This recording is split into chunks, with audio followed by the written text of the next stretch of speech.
can you tell us a little short version maybe of when and where Guru Gobind Singh wrote Jaap Sahib? Yeah, he was 16 years old. Again, there's always a thing with Guru Gobind Singh that for some reason they always make him 5 years younger than he actually was. What we're now finding is that basically every age we think he was actually 5 years older than that. So he wasn't 11, but he was 16 years old. He was next to a river. There's a Gurdwara that celebrates the place where he wrote Jaap Sahib.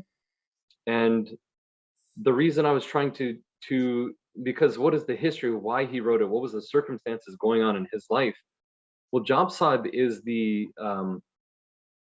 like I said, it's the cornerstone of all of his teachings, the whole Dasam Granth. It's the Japji of Guru Gobind Singh.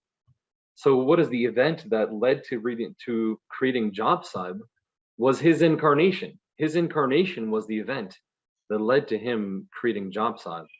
And he created many other teachings. His banis are said that there's certain banis which are kind of restricted.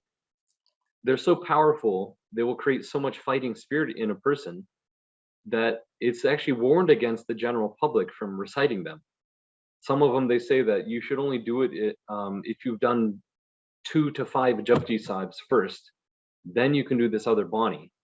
But Jaap Sahib is approved for the general audience. It's sanctified for everyone.